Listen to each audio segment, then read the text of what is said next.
Yeah, well, that's why it's on a movable tripod. So what are we doing with the sound? Let's see. Oh, I have lots of sound going. Okay, so this is what it'll look like. So slide it down one side. Yeah, well, that's why it's on a movable tripod. Yeah, so you need to turn off the sound from the computer. Mute the YouTube thing. Yeah.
It's always as funny. Saying, I mean, politics is the ultimate career where it took me able to be an amateur and your qualifications.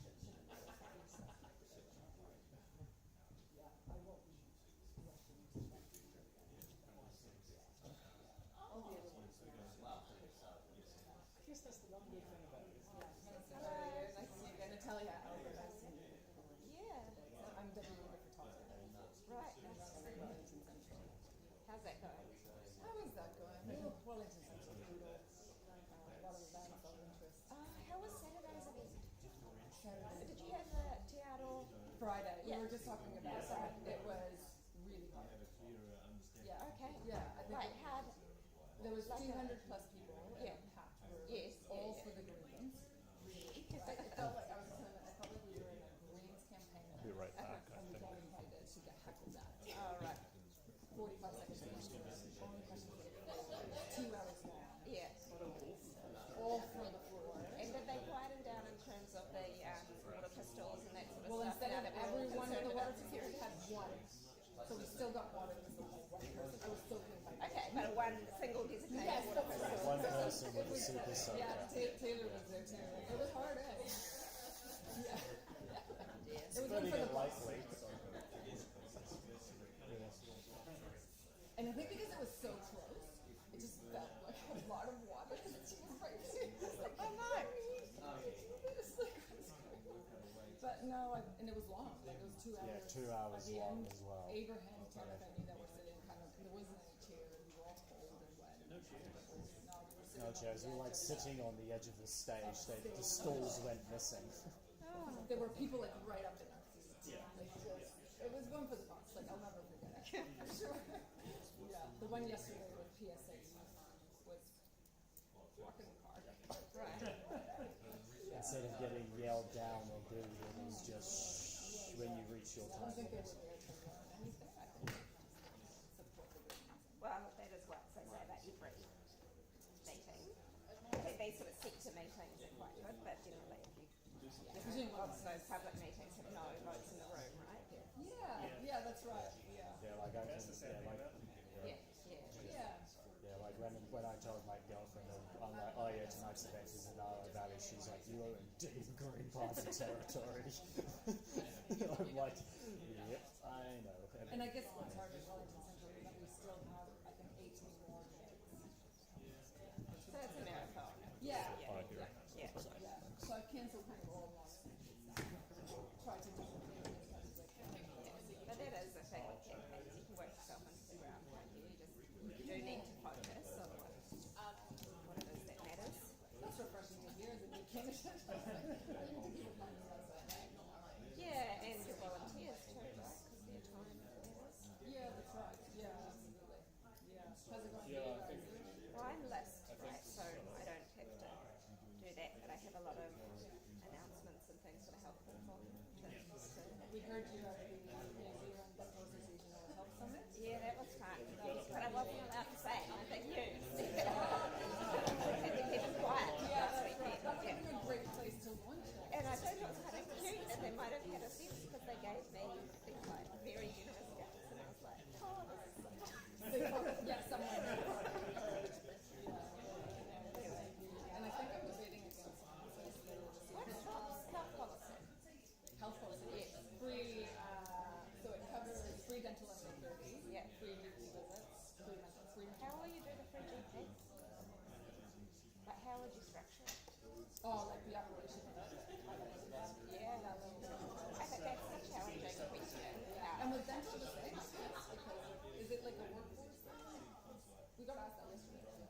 How you pay the existing general practitioners is quite a challenge, and there's such a diverse range of views within the sector. And Shall so I subsidized. shall I rally them in your direction, Lucy? So not even the impact, What do you think? right? Because that is currently there are essentially government programs that say if you're on board with this, you don't pay fees for the unemployed. Yeah. Sort of thing. But all of that is a negotiation, right? About how much overall money you put in to keep the practices sustainable. And so what is it that government should pay for in that negotiation? What is the What? The balance. yeah, the Yes. balance, not the set No. out, but what are the Yes. outcomes you're seeking, right? Two things. One is we're actually going to move you in that direction, and also just to warn you that Mike is actually live and online too. Okay. For extra fun, yeah. One of those moments. But no, you haven't been saying anything. No. Tiano's seemingly not here yet, but we have 100 people online, and we're going to start losing them if we don't start. Yeah. So, Good. yes. So, Apologies for Can not we getting have more all in our the panelists to the front, please?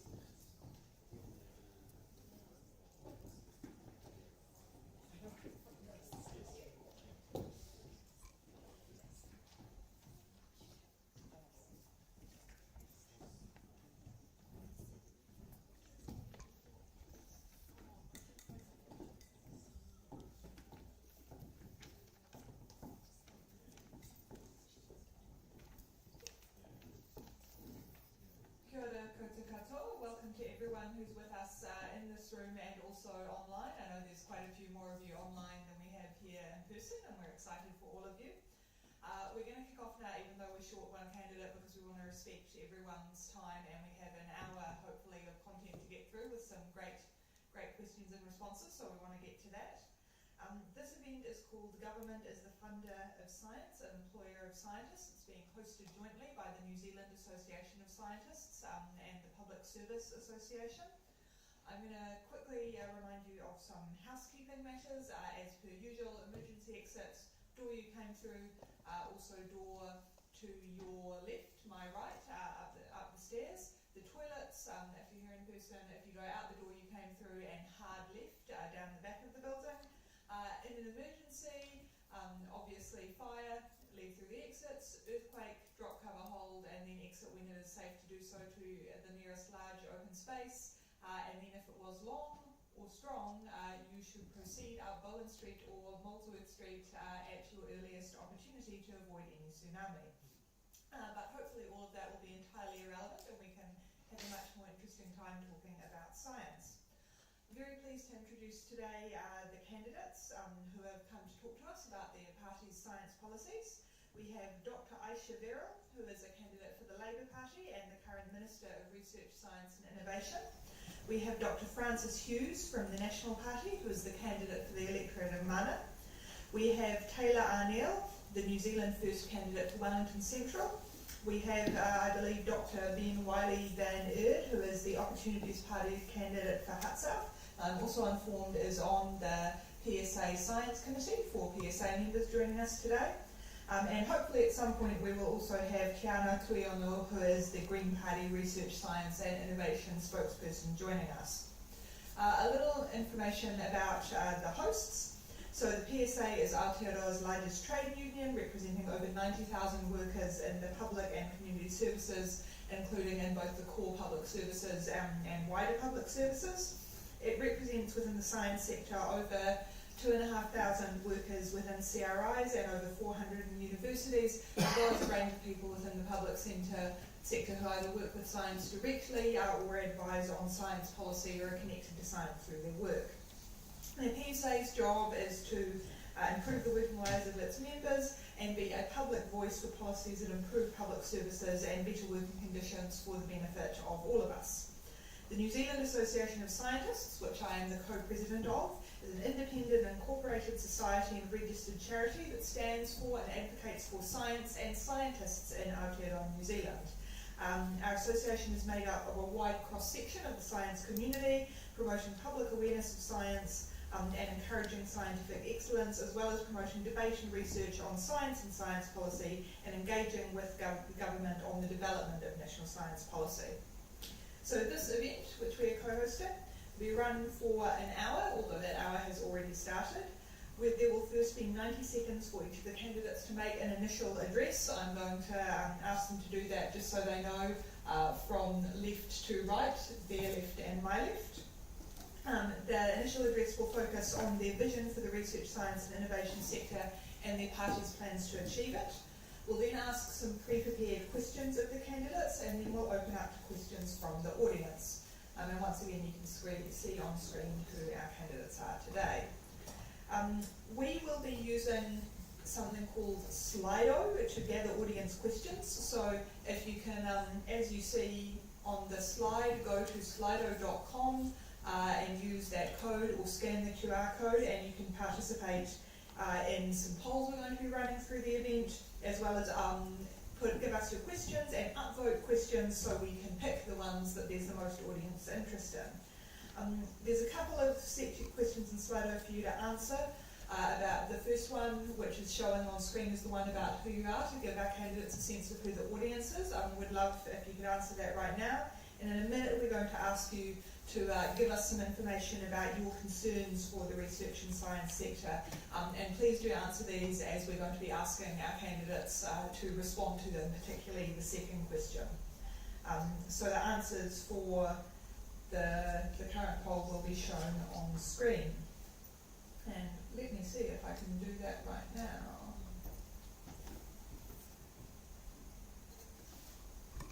There we go. So currently, of the people who have responded, 58% are from the Crown Research Institutes, 20% are from other, and 9% are from somewhere, but what they feel is most important is that they're on a precarious contract, as well as 6% from university academics, 4% students, and 3% independent, and potentially unsurprisingly no one from overseas. And that's out of nearly 120 responses. So we'll move now to the initial address from candidates. So again, going from left to right, if you could speak for about 90 seconds on your vision for the research system and research careers in Aotearoa, New Zealand. And if you could talk briefly about what steps your party is proposing if they were in government in the next term to achieve this vision. It looks like Dr. Frances Hughes is first, so please start. Kia ora, ko Frances Hughes ahau. The backdrop of a vision for national is that we have a strong economy, address the cost of living, because that is affecting every resource in the country at the moment. We believe in a strong science and research systems which allows us to keep growing and become the top of the game globally and recognised for world-leading innovation. We believe that you deserve the tools that you need and the resources that you need to progress your research. We believe through a supportive, strong government, we believe that innovation will deliver those tools to you and embrace new technologies. which will also embrace things for farmers right through to health research. We believe that the biotechnology rules and our biotechnology policies are the way that will liberate us in the future and make us fit for purpose. We believe that unless we embrace and remove the ban on GE and GM, have a new regulator which will ensure we have safety and ethical considerations, and we allow for you to reduce some bureaucracy around the way that we conduct research trials in New Zealand with a number of grants, that will be the format. But sitting centre for us is a strong government with a strong economy. It is through research and science that we will grow this economy, and that means that we must attack the issues that are affecting us, from climate change to agriculture to health. Thank you very much. Thank you.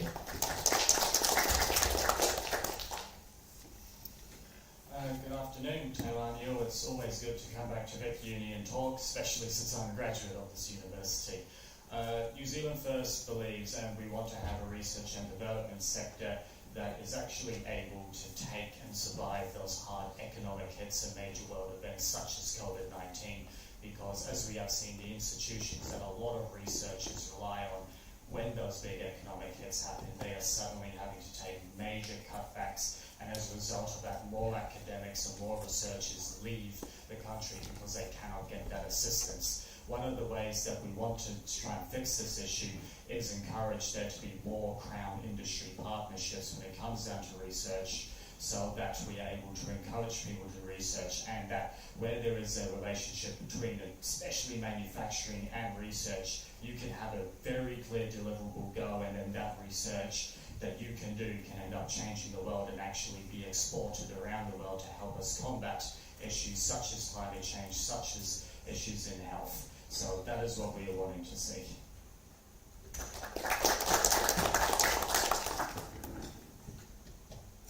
Tēnā koutou, my name is Aisha Birrell and Labour Party spokesperson for Research, Science and Innovation. New Zealand faces a slew of wicked problems, from climate change to low productivity in our economy, through to complex health and social issues. I know, as a former scientist, that science is what unlocks our ability to deal with them. I also know from the researchers I've worked with that that's what scientists want to do. They want to change the world and they want to have impact. That's why we've brought in the Ara Paerangi reforms, in order to be able to shift the system to one that is more able to achieve an impact on some of these really big challenges.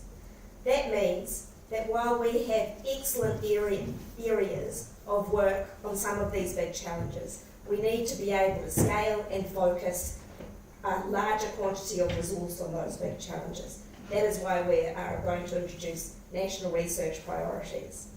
It means we need to move some of our research focus from areas of our traditional strength, where our economy is already strong, to areas where we could develop new economies and industries. We need to release our talented people from unproductive competition for grants. We also need to grasp the challenge of making our science system more responsive to utility. Now, I'm really grateful for the science community's work with the government on the Ara Paerangi reforms, and I'm clear that we have followed through on what those reforms will mean in its first year. We've done a lot in terms of creating new scholarship and fellowship opportunities for Māori and Pacific, and we will have an applied PhD. We've already funded an applied PhD and fellowships program that will roll out next year. Labour also sees science as a way to unlocking our creativity and our economic plan for a low carbon, low emissions, high wage economy. I do want to say that while I'm looking forward in this debate to getting into the nitty-gritty of science policies, wider political issues also impact science, and uncosted tax plans in particular threaten the government's accounts and the ability to continue science funding. So you will see from Labour a fully costed fiscal plan before the election. I'm very eager to keep working with you on these issues. Thank you.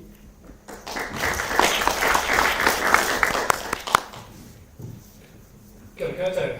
I am Dr. Ben Wiley-Vineyard, and I represent the Opportunities Party in this debate. I did my PhD in physics at Victoria University, I did a postdoc after that in the University of Twente, and I now work at Callaghan Innovation for my day job. So I'm right in the middle of the New Zealand science sector. I work this every day. I am familiar with the issues. And we all know that New Zealand has historically had a really good track record of producing highly cited publications, really punching above our weight in that area, and that's a tradition to be proud of.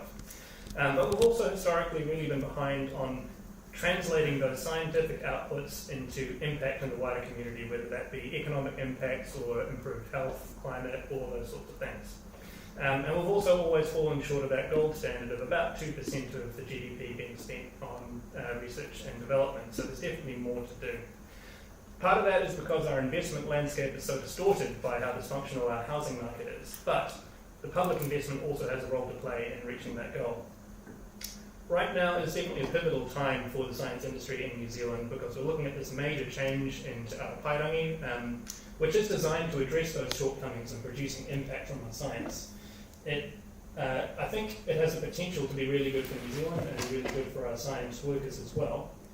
And a number of other countries around the world have proven that focused innovation policy, such as what's proposed to Ara Paerangi, can produce good results. My biggest concern right now is that the program will fail because it doesn't have enough money invested in it. It'll fail to reach those thresholds where you get clusters forming and industries building around, nucleating around these national science challenges. This is where we get the maximum benefit from the reforms that are suggested to Ara Paerangi. We have to reach those thresholds. And right now, both of our major parties, they're sort of competing a little bit on who can restrain spending the most, who can present the best and the most appropriate cuts to the public service. So I'm worried that Ara Paerangi will deliver results if and only if we reach those critical thresholds. If we don't reach those thresholds, we might as well stop the big chain program and just invest more money in the existing ones. TOP is not afraid of making public investments where they can demonstrate good return on investment, good value for money, even if that means increasing our level of government debt, and that's something which does set us apart. Thank you very much. Thank you, that was good. Right, I'm just, for the audience, I'm just going to refer you back to the link to join Slido because in a couple of questions we're going to be using your responses to the current poll, which I note that 54 of you have already managed to answer, asking what the most important parts of the New Zealand research system you'd like to see fixed, stabilised or better valued are. So please go and answer that question while our candidates are answering the next question about universities. So candidates, what we'll do is we'll go in reverse order. So now we'll start with Ben at this end and go back, so we're just not always going in the same order. So could you tell us, do you agree that our university sector is in crisis? Are there underlying causes that should be addressed? And what improvements can you propose for the university sector as it relates to research and science? Yes, I think the system is pretty obviously in crisis. There are job cuts and spending cuts just about across the board right now. Underlying that is that we're seeing the students who want to go and get degrees right now. That is a normal cyclical part that we have to accept as a normal part of university life. But unfortunately, our universities have been run most by a corporate model lately that have been really competing for growth in student numbers, which make them less resilient to downturns. Now, in the corporate world, it's normal and good for companies to compete for growth, and then the losers play out, and the winners grow. But society doesn't lose very much when that happens. This is all in all better business models will replace worse ones. In the university sector, though, this is kind of a disaster, because when people apply entire capability and knowledge, the whole country gets lost. These things take a long time to build up again. You can't just stand them up in a year. You need 5, maybe even 10 to have really good capability. And if you never really going to need it, I mean, imagine if we had gene sequencing capability lost through university competition before 2020, it would have been in a much worse place to deal with the pandemic. So the university system does need to change to something which values stability more than growth. And I think the corporate model is something we need to look at here. Thank you. So I think universities certainly facing funding questions at the moment, which is why the government has responded to that by not only delivering the highest increase in tertiary funding through budget 23 that the tertiary sector has had in several years, total of 5% increase, and then an additional increase to address some of these pressures that have come on around job losses.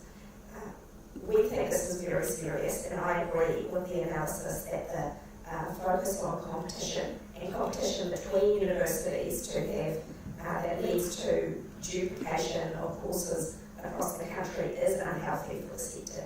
That's why, as part of that funding we announced, we also indicated we would have a review completed by the end of that 2-year funding period that would indicate it.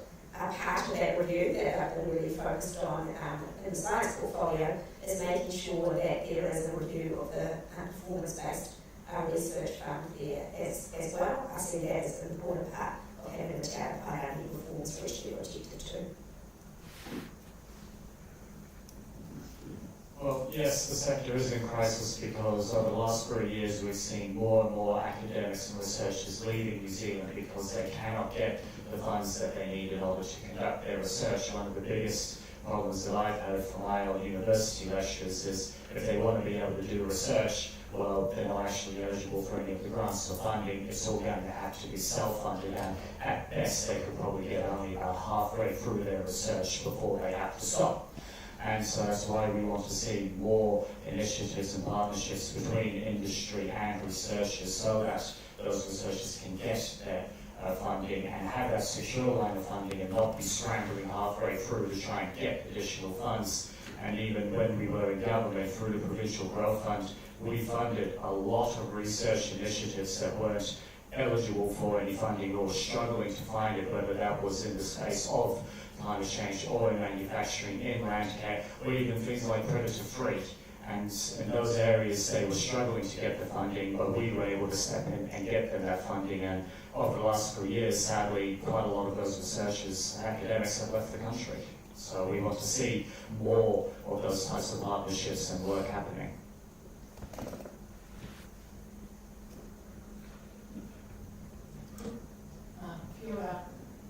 First of all, I think it's important that we recognise that we have a perfect stall situation, which the universities have absolutely been pushed into. One, first of all, is the domestic student supply, then the issue of overseas students, and then the cost of inflation, which has caused and had big impacts on you as individuals in your everyday life, but also on your universities. So these factors have lined up, and part of what we see as solution is a strong economy, is driving down inflation, is actually liberating some of the big things that face you as researchers every day. And that is that, some of the stringent regulations. So national, we are committed to cutting red tapes, and we're committed to providing you with more tools, and within that, being able to address some of your resource issues. The supercharging the international student recruits is one area which we will be coming out with an education policy in the next 2 weeks. But also there needs to be a clear efficiency issue around courses which are not getting the numbers that they should get, and where they should be and how they should be. So these are factors which are beyond some of your control, but we are absolutely listening and hearing from you, and harnessing our biotechnology policy as part of that, because we do believe that we can bring in commercialisation with you to help you through the massive research that you're doing, so that that can bring also funds with there. Thank you very much. Thank you to all our candidates.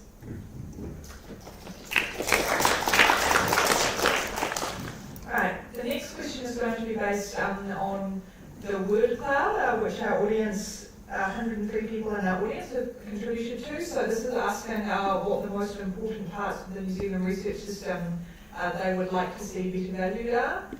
And here we go. So clearly the most important issue people are concerned about is funding, but I'm also seeing fundamental science, Tier 2 partnership, funding security, core funding, lack of funding, there's a theme, and job security as issues that people are really interested in. And also, interestingly, I see climate science is the only, and climate change are the only specific areas of the research system in terms of subjects that people are bringing up.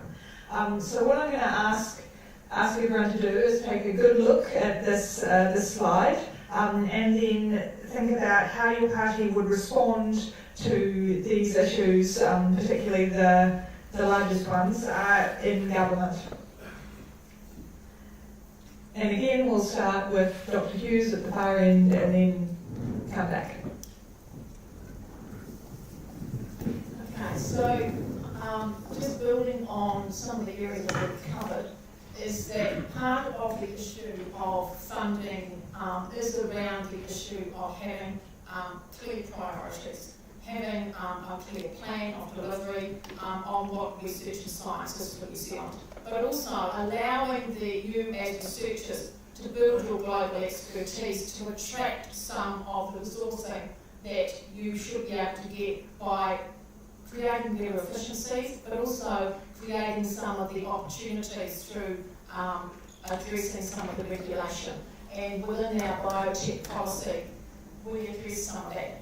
On top of that is being clear that there is areas which we have to deal with as a government. We have to address a strong economy. The pie will only grow as we get a bigger economy and address the big ticket items, which is the cost of living and inflation. Well, I'm also just going to build on what I was saying earlier, that we want to see more Crown industry partnerships with the research and development space, because, as I was saying again earlier, one of the biggest problems is funding and getting the grants needed so that researchers are able to conduct their research and not get halfway through and then be scrambling in order to try and find additional funds, or having to rely on foreign overseas funds, because that opens up an entire new Pandora's box.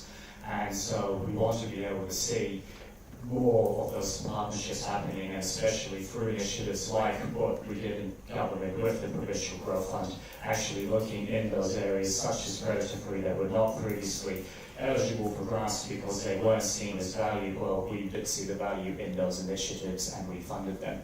So that is the sort of stuff that we would like to see more of. Thank you. Let's pick up funding, which seems to be a dominant theme there. I'm determined to keep up the growth in our science funding. The main area the Labour government has led to growth in funding has been through the research and development tax credit, which has supported more than $2 billion, or incentivised more than $2 billion of research and innovation, which is going straight back into our economy.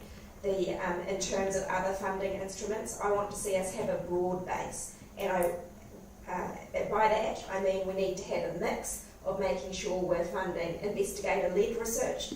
Often senior researchers do really well in that, but making sure emerging and mid-career researchers have avenues as well. That's why I've been very focused in year one of Te Ara Paerangi of bringing out fellowships that were funded through Budget 23.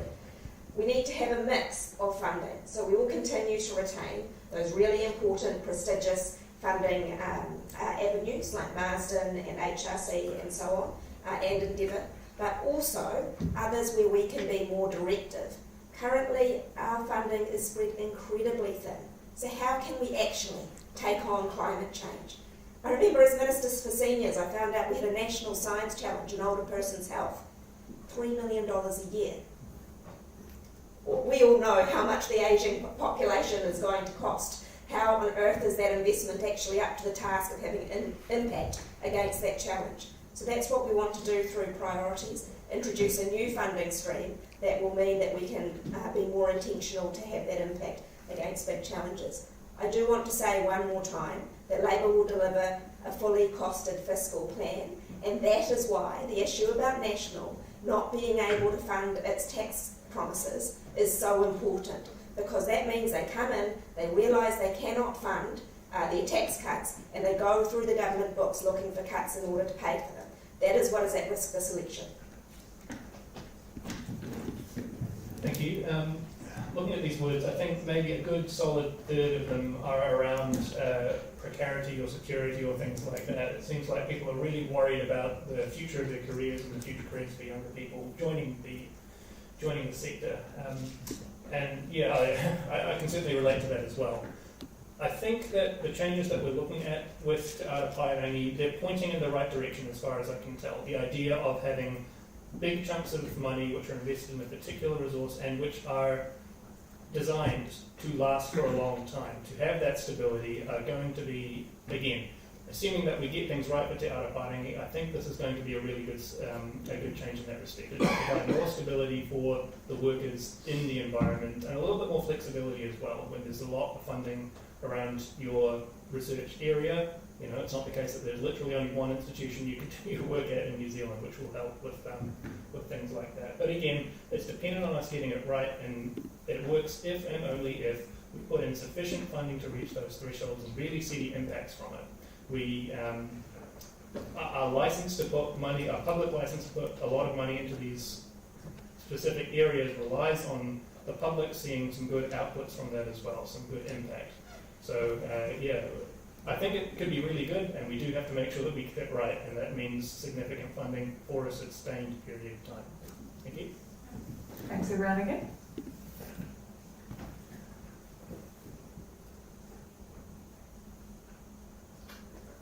Alright, we have just heard a bit about Te Ara Paerangi, so it's useful that we are moving to a question about Te Ara Paerangi. So the executive summary of the Cabinet paper which initiated the Te Ara Paerangi process implied a deep loss of trust in research institutions and researchers to deliver on the funding they're currently receiving. But as researchers, we would say that we can't deliver without funding and stability. So we would love all of you to talk about your party's plan to deliver solutions to this dilemma. How do we develop or redevelop that trust in research institutions and researchers to deliver when they are given funding by government? Can I start asking as my cabinet paper? What do we think? Yep, sounds good. Right, yes. I don't think that's what the cabinet paper said. And I took a lot of care with writing it, and if someone's got the wrong end of the stick of how I feel about scientists, having been one, my apologies. But I think the point there is that the cabinet paper and the white paper and the green paper before it sought to align funding towards impact. Now that is not, as I said in my previous response, it is not the only thing we're going to do in science. We certainly want to maintain investigator-led work throughout the science system, but we've seen us struggle to be able to mobilise ourselves around these really, really big challenges like environmental degradation, like climate change, like diabetes in the New Zealand health system. And that's what the problem, the sort of problem statement for Te Ara Paerangi is: how do you achieve impact? So sorry if anyone's got their nose out of joint about that, that wasn't the intention, but I think it goes back to the discussion we had about Te Ara Paerangi before. Mm-hmm. Thank you. Could we go back to Ben? Yeah, so around being trusted to deliver, I think Te Ara Paerangi will help on that, and as we begin to deliver more economic impacts and other outcomes from science that the public can see, we'll start to slowly regain that trust. But I think just trust in science in general is also, I think, a wider issue. Trust in science among the general public is, I guess, lower than it has been in a number of years. You know, we used to hold this public role as the testers and the holders of knowledge. But over the years, we have grown a little bit apart from the public, and I think we need to get back to that. We stopped demonstrating and proving our knowledge to people. We just started saying, trust us, or it's complicated, which is the death knell of public trust in science. You know, I was talking to some old timers back in the days of DSIR, and I learned that they used to just get phoned up by members of the public who had a question. And that's just so incredible to me, that people felt that scientists were so accessible to them. They could literally just pick up the phone. That's where I want to get back to in terms of trust in science. So I think it takes some outreach. You know, it takes actually spending some resource and talking directly to the public, not to our funders, not to our universities, not to our colleagues overseas, but to the public, who are, in the end of the day, the people who fund us. So I want to get back to the point where a member of the public can literally call me on the phone and I can have a good conversation with them. And I think it does require some effort by us as scientists to get there as well. Well, first, one of the ways that I think we can redevelop or re-get that trust back, if that is what the cabinet paper says, I'm not sure now, is actually ensure that research and development has got a clear goal or deliverable waiting for it at the very end, because one of the biggest critiques that we often hear about research and development is it costs a lot of money and it delivers very little, or there is no clear deliverable at the end. So by actually ensuring that the research and development initiatives that we're doing have that clear deliverable at the end, where they can say, this is what we want to be able to deliver, and this is how it is going to make a positive impact on the lives of New Zealanders and this country and quite possibly the world. I think that will be one of the key ways that we can deliver solutions and actually re-get and get public trust back into the system again. Thank you. And just for those who have any doubt, we clearly stand by our tax policy, and we believe that it is only when we have these substantive policies and a clear government that can manage the economy, the cost of living, inflation, that we can all benefit. Now, saying that, National will undergo a close examination of the current funding streams for the research, science and innovation. We will take an outcomes-based approach, and particularly for climate change, food security and health. These are real big topic items for us. We do believe that the current focus, that there's a current lack of focus, I should say, on the current government policies, on the role of research and scientific discoveries, on commercialisation. We do believe also that we need clear research and scientific priorities. We need to see that they also have time frames, and we also believe that it is the enabling technology industry also that will help us to tackle some of the big ticket items that we have, but also allow liberation of you as scientists to be able to address some of your frustration, which is some of the regulatory environment which is causing that. So we have a great deal of trust in our scientists in New Zealand that they will be able to continue to be global experts. We want to grow you as global experts. We do not want to see our scientists having to go offshore to use technologies and innovations in some of your research, because New Zealand does not have the enabling environment to come back to, and that's particularly what we're seeing in some of our agricultural research. Thank you. Right, thank you everyone. So the next question is contextualised on screen. Essentially, I think a lot of researchers would say they're not very likely to recommend a research career to young people now, given the challenges inherent in it. So how do we address the challenges we face as a nation and rebuild enthusiasm for the research careers that we need to make the nation smarter, wealthier, healthier and safer? Is that me again? Yes. Okay. Yeah. First of all, we have an integrated approach. So starting with our teaching basics brilliantly, which is our National Party Policy for Education for that Eric Stanford has put out, we clearly see that the STEM subjects are particularly important. We are never going to grow the scientists like you in the future if we do not start early on in schools and support students, providing the teachers with resources, providing them with the ability to have time to teach, and let alone attract some science teachers back into the sector, be it those who have left or whether it's overseas. The current state of education of the students is alarming to us. The achievement has declined over the last 30 years, and the recent NZAS pilot exposed just how far our achievements have fallen. So by reinforcing STEMs in schools as part of our commitment to children in this country and our future of this country is extremely important. On top of that, harnessing our biotech policy. We have effectively had a ban on GE and technology for 20 years. We believe that with the liberation and a good safety regulator around that will also encourage young people into technology and biotech in particular? Well, it primarily starts at schools, and so early education and actually encouraging children while they are in school to go into those research and science fields is going to be quite key, because a lot of kids, they don't see themselves going into those fields for one reason or another.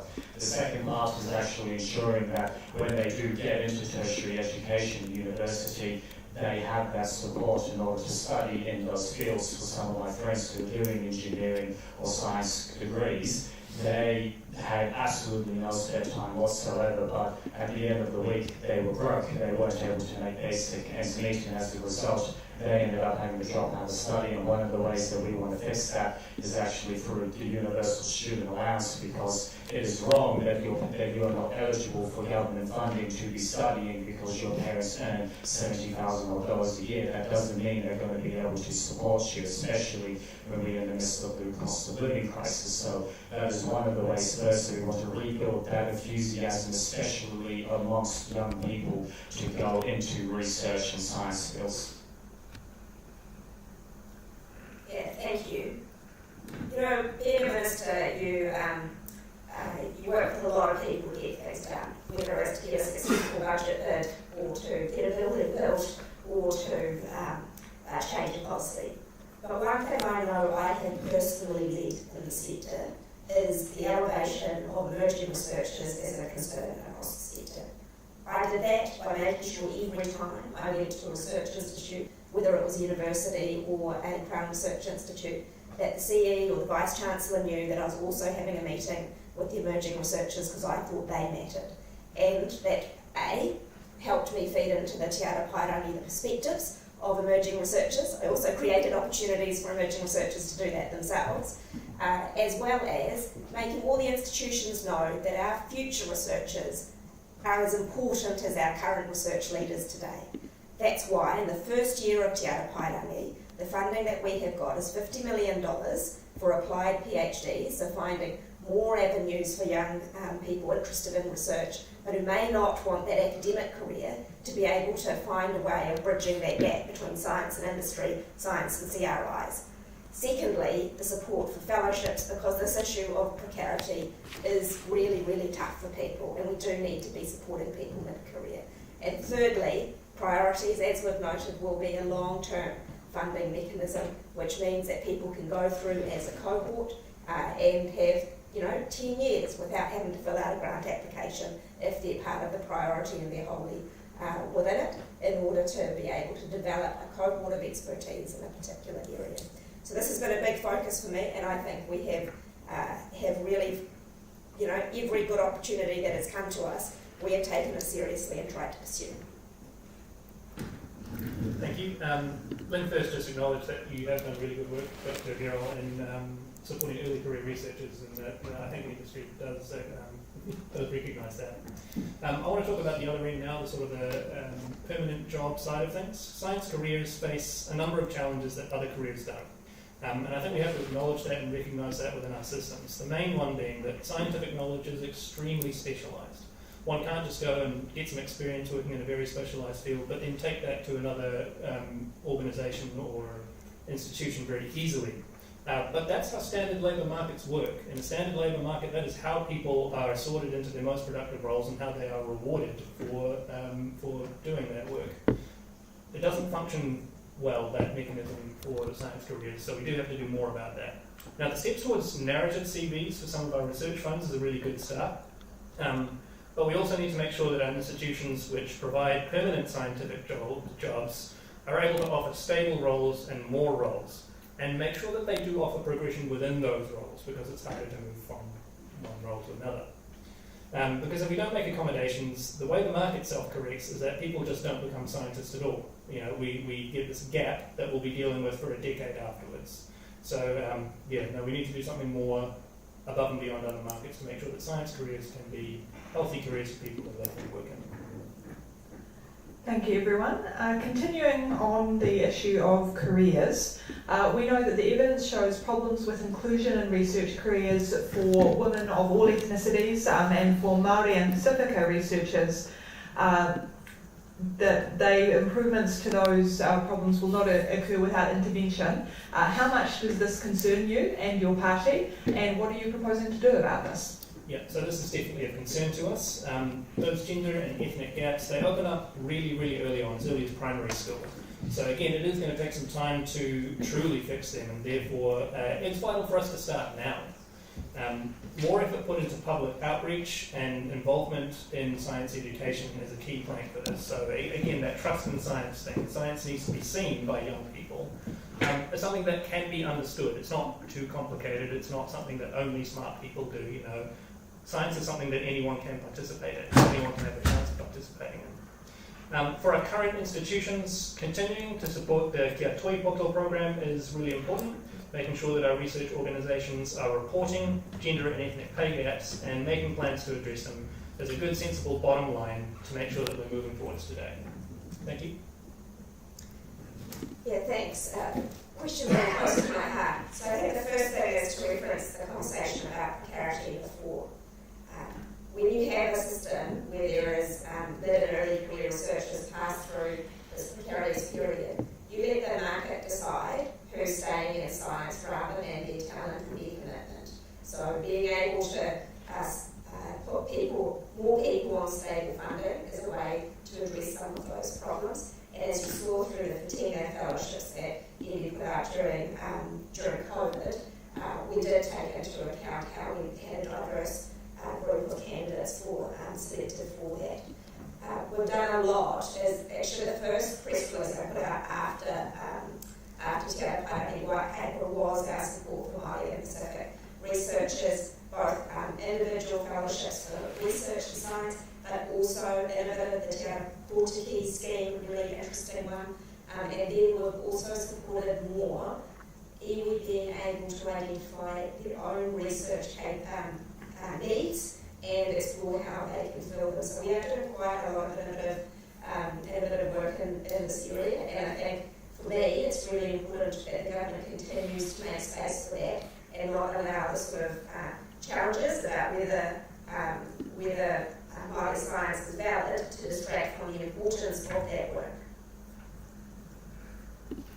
Well, yes, this is a concern, but this is also actually quite personal for me because I lived with a Pacifica guy for about 6 years of my life who was doing computer science and programming, and we would often talk about, well, he would often tell me what the main problems are, why there's so few Māori and Pacific going into those fields of study. And he was a part of the Victoria University outreach program, and he said that the biggest problem that they were facing is actually negative stereotypes. That there was this ingrained stereotype in society that if you're a young Pacific or Maori person, the only way for you to actually be successful in life is in sports. And if you fail at sports, well, then you're going to be a tradie. And if you fail at being a tradie, then you're going to the army. And so one of the biggest ways that we can address this first is actually turning around and telling our young people, no matter who you are, where you are from, or what your background is, you can be a scientist, you can be a programmer, you can be a researcher, and the work that you do could one day go and change the world. That is what we need to do, because he, at that part of that outreach program, 2 years into it, was having first year Māori and Pacifica saying to him, I'm only here because I saw you, and I was then actually realised, oh, I don't have to go into sports to be successful in life. You are an example that I can go to university. Thank you. We say that science careers and research careers should be available to all. We want to make sure that we promote and publish those who are great role models in your science community, but also for the children and the young people to understand how some of our products and services actually come to them, and understanding the science and the people that were involved in developing those. So the stories behind the products and the services, making sure that there is good PR and good career energy out there in schools, but basically we want to see a career for all and available for all, and to ensure that we grow our science and research community. Thank you. For the online audience, I noticed people are quite keen that we get to some audience questions. The next two planned questions we had actually captured sort of a few of the questions I've seen come through and be upvoted, so I'm going to continue with them and amend them based on the upvoted questions, and hopefully that will answer what you're looking for.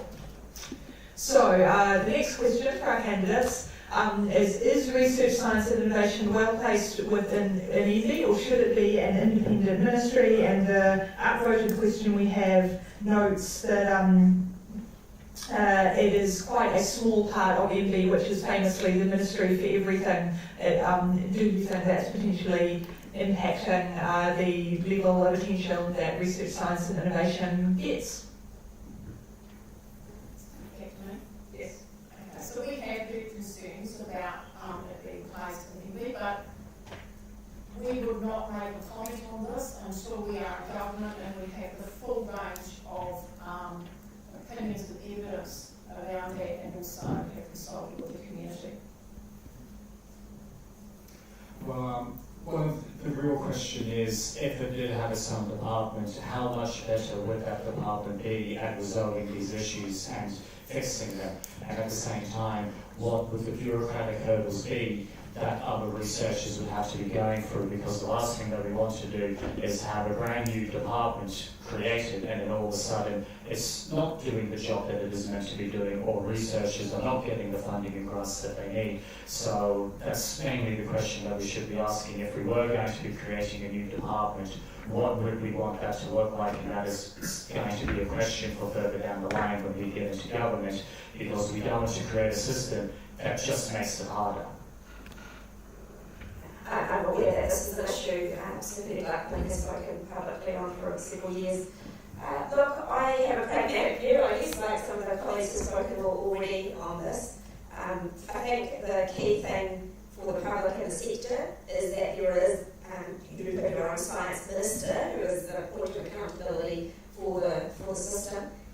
And, you know, the feedback I've received from the sector when we've been working on Te Ara Paerangi, I've received quite good feedback about how the officials have convened engagements around that. And that won't mean that every interaction with officialdom is perfect, but I tend to think that you only have so much bandwidth when you're in government and you're planning for 3 years. And if I reflect on the experience of the health restructuring, which I totally think was worth it, it was an awful lot of work.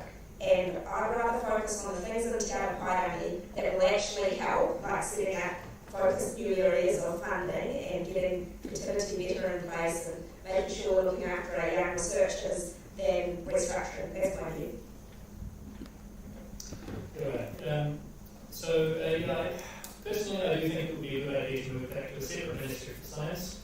I've said a number of my answers today that science careers and the practice of science does differ quite a lot from many other industries, and it would be good to have a separate ministry that can reflect that, but I really don't think that now is the time to be embarking on another institutional change. We've got a change program in Te Ara Paerangi. I really think it makes more sense to follow that one through before we look at changing the institutions around it. And I think just in general, the public and the public sector are quite exhausted with change right now. I don't think there's a lot of value for money at the current moment in embarking on a change like that. 10 years down the track, maybe 5, I think it would be really, really good. But I think when it comes to priorities, that's not a high one right now, personally. There was a question around this whether innovation should be included as well, I think, wasn't there? And I just want to speak that I do think it's really important that innovation is included in any new Ministry of Science. Because of what I said right at the beginning, that we're really great at producing science and we need to get better at producing outputs from science. So keeping in mind right at the very start that we have to go all the way through the journey from discovery through to development, through to impact. It should be there from the start, built in on the ground. Thank you. So the next question we had planned was, are the Wellington Science Hubs a good idea? I will note, we're going to take it as read that the party of government that put funding forward in the budget for them thinks they're a good idea.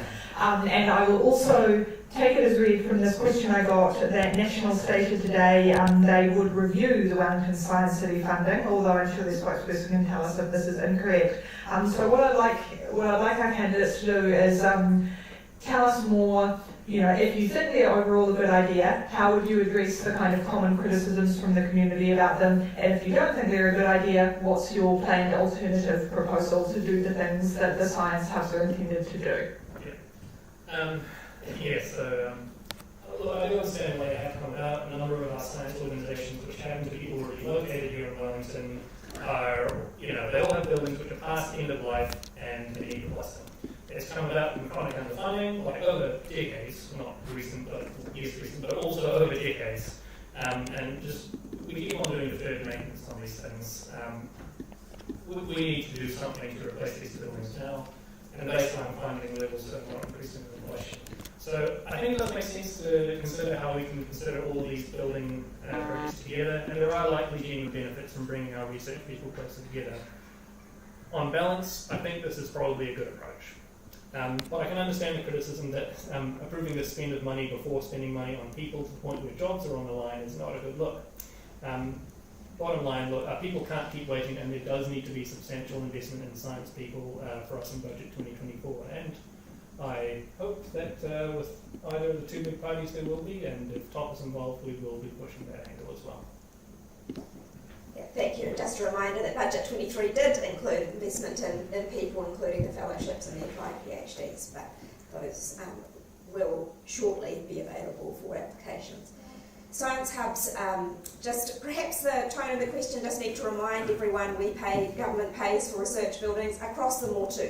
And even in Antarctica, we're building a new research hub there, combined plant and food and biosecurity laboratory in Auckland. I just opened one, University of Waikato and NIWA collaborative building on the Waikato site for NIWA in Hamilton, and of course in the Lincoln campus we have Ag Research and Manaki Whenua co-located there. This is not just a Wellington policy. This idea of co-location means that university and CRI scientists, and in these hubs we hope business as well, will be co-located, so you can enjoy that rich interaction with scientists and researchers and innovators from all different backgrounds, and out of those connections can flow new collaborations and ideas. It's also really important for our young students to have those opportunities to see, as I did when I did my PhD. You can see when you're on a university campus where there's a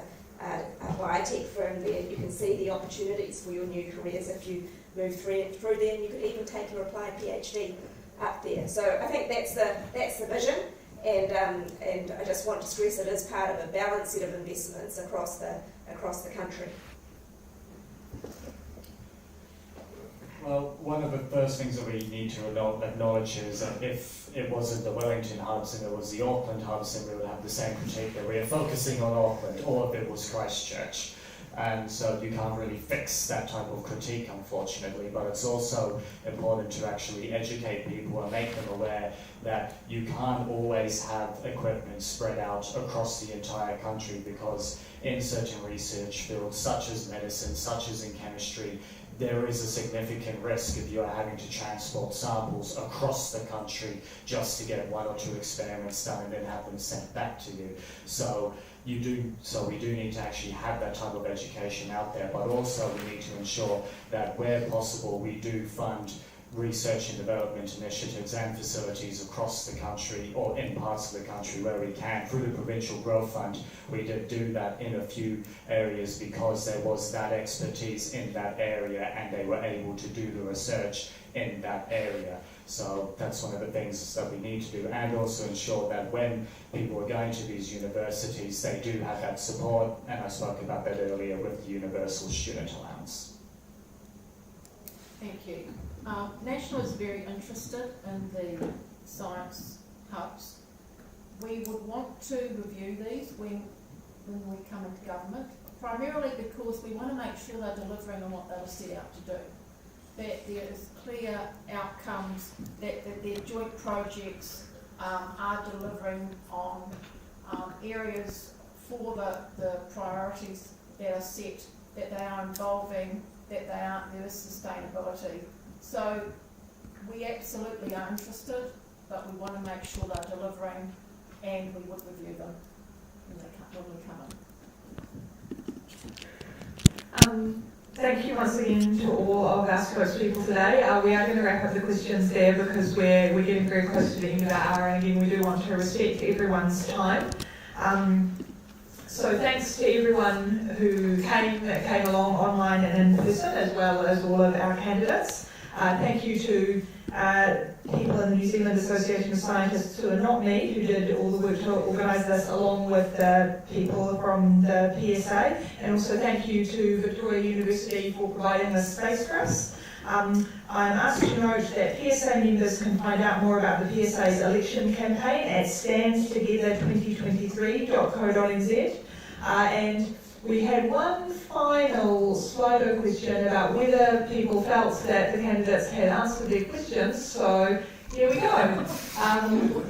We're researchers, we like data. Here's some data for you. 53% of people felt neutrally, 6% of people were pleased, and we'll leave the rest. But regardless of the results of that, thank you to everyone for answering the questions put to them and giving us this insight into what your parties would do in government. And good luck to all of you for the election campaign ahead.